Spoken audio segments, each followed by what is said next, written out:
Coming up, an expansion to the Cougar Sports Empire is complete. We'll take a look at the new complex. Plus, cleaning up services around the city started this morning, leaving multiple neighborhood streets closed off. What streets will be affected today? Murrow News 8 starts now. From the Northwest Public Broadcasting Studios on the campus of Washington State University, this is Murrow News 8. Hello and welcome to Murrow News 8.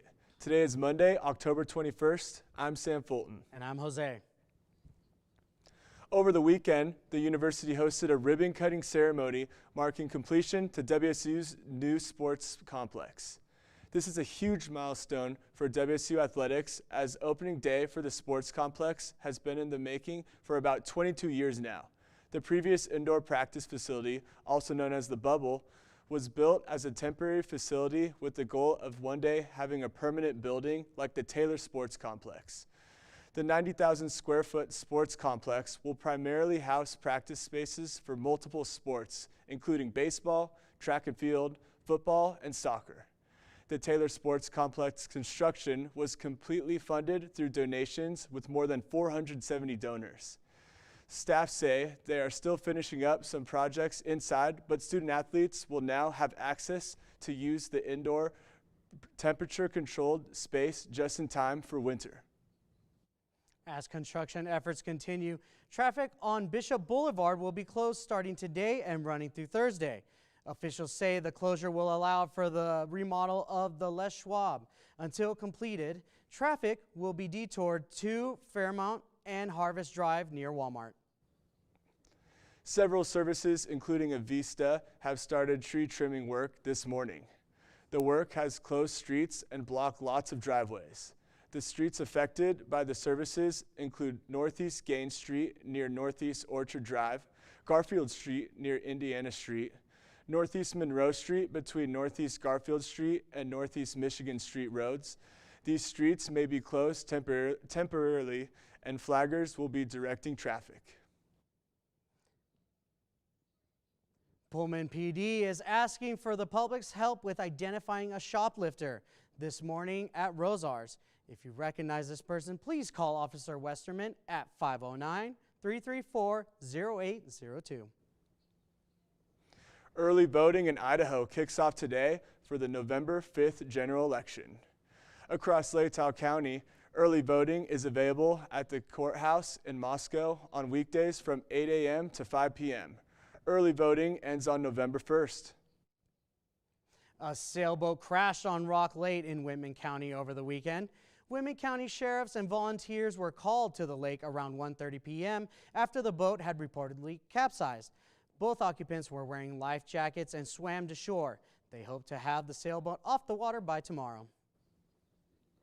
The Wells Fargo Foundation has awarded $15,000 of funding to Palouse Habitat for Humanity.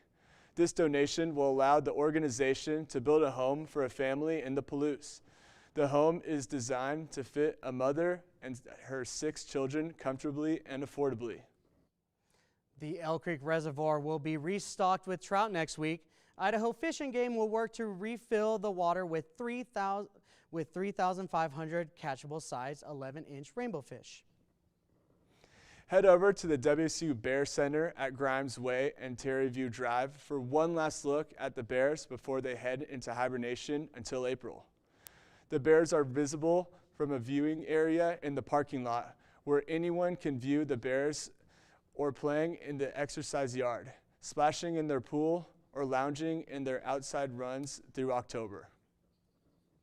The fall rain is out in full force today. We asked some students how they're feeling about the sudden weather shift. And in the forecast is putting a wrench in some events on campus. We'll give an update on the Effect event next.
The Cosmic Crisp Apple event will now be 2 days delayed due to expected poor weather. Event started at 9 a.m. today with a pickleball expo and apple sampling featuring Washington State Cougar tennis. The Cosmic Crisp hot air balloon visit follows on tomorrow, beginning with a sunrise apple and coffee gathering from 6:30 to 7:30 a.m. at Moonberry Track. Gertson Hall will host the congressional candidates debate tonight starting at 6 p.m. Tune in to see candidates Michael Bumgarner and Carmela Conroy go head-to-head. In the final town hall series of his presidency, tomorrow President Kurt Schultz will reflect on his 8th year at WSU, sharing the milestone achieved and shaping the future of the university. Questions and answers will be addressed by the executive leadership team. The leaves are falling, and the fall weather seems to have made an official appearance in Pullman last night. Those showers are definitely sticking around today. Let's get some reactions on campus. I like the cold, and the rain feels more like home, so I guess it's fine. No, it's nice. It's kind of a nice change. It's a nice change of pace. I don't mind it. It was kind of a shock, but I like that we're becoming like more into actual fall for Washington. As an Oregonian, I can't say I'm not used to it, but I myself am not a huge fan of these showers. Well, as a Washingtonian, I'm pretty used to weather like this. Olivia, what's going on in the weather? Hi guys, yeah, on weather today, we can look at, of course, the rain, like we're all the topic of conversation today. We have a high of 51 and a low of 37 today, and again, just that rain, which has been kind of hitting us all day. And moving in tomorrow, you can see it's getting a little bit colder, back in the 54 of a high and low of the 37s. And then kind of looking across the state, Seattle is also a little bit rainy today, but when we get more into the central Washington, we can see it's a little bit hotter there with the 64s. And then moving into our 5-day forecast, we can see the temperatures kind of start to lower with the 50s and low or high 40s. Just make sure you guys are turning on that heat because it is going to start freezing at night. Back to you guys at the desk. Thanks, Olivia. Coming up, we'll tell you what teams are bowl eligible.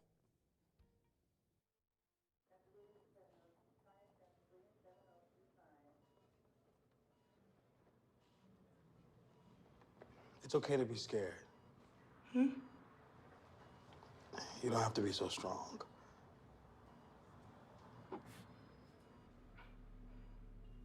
Strength is not optional. This is my mother, my purpose.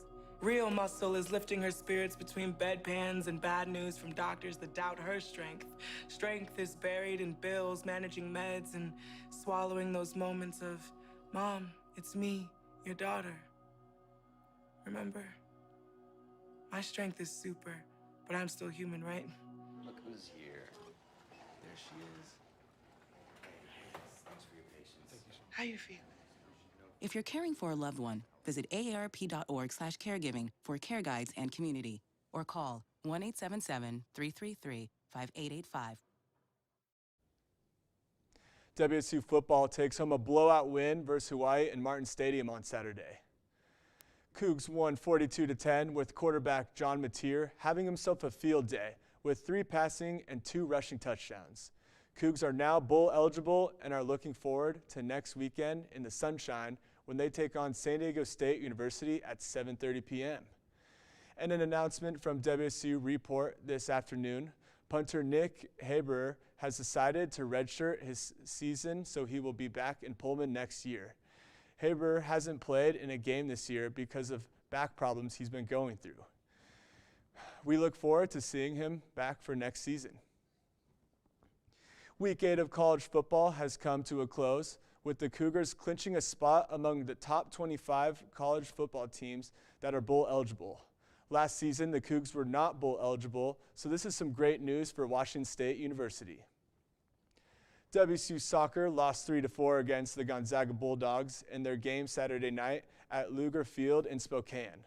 All 7 goals came in the final 45 minutes, as WSU's Lindsey Turner, Reese Tappan, and Grayson Lynch all scored in the second half. Turner scored a 56-minute equalizer before Tappan and Lynch scored in the final 4 minutes as WSU's comeback fell short. WSU women's basketball moved past Lewis Clark State College 99-54 in an expedition Sunday afternoon. The Cougars shot at a 62.5% clip from the floor and tallied 44 rebounds, 9 blocks, and 8 steals. Eleonora Villas scored 13 points in the fourth quarter as the Cougs went on to win 99-54. Next, the Cougars are set to open the season on November 4th against Eastern Washington University in Beasley Coliseum at 4 p.m. WSU men's basketball defeated Colorado State 87-78 in a secret scrimmage in Fort Collins on Sunday. Sources close to the basketball program tell CougFan.com.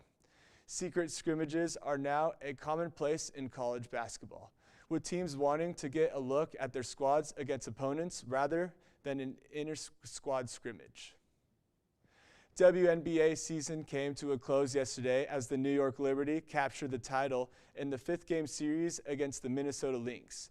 Game 5 was played in New York and it ended in overtime with the Liberty putting on the pressure, ending and getting ahead and beating the Lynx 67-62. Sabrina Lewinsky had a few words after the game. Let's take a look. Did whatever it took to win. Believed in my teammates, believed in this entire organization. It takes everyone. You don't do this alone, and God, we did it in New York!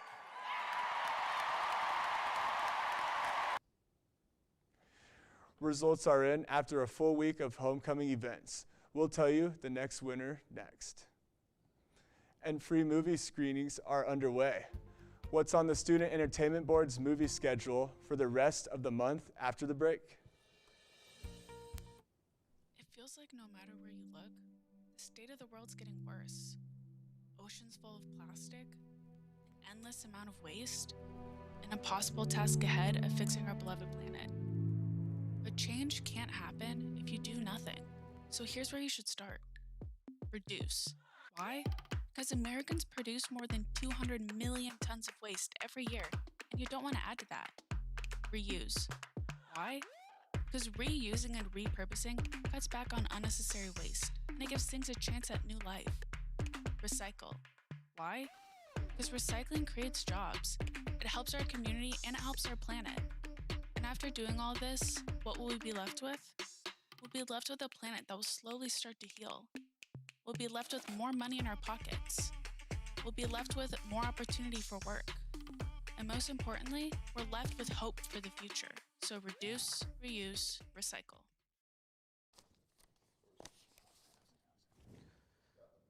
Hey, homecoming week was a success thanks to all of those who participated. Pi Sigma Pi, Al Sigs, and Pi Tau took home overall win, as well as tug of war and the chariot race. KD and Lambda took first place in the blood drive. AGD and Pi Kappas won the Sync Kappa, and Sigpa won the snake and, well, whatever, flag football and house decorations. October movie showings are happening at the Cub Auditorium at 4 p.m. and 7 p.m. through Halloween. Say bye. And that's about it. You guys all have a good one.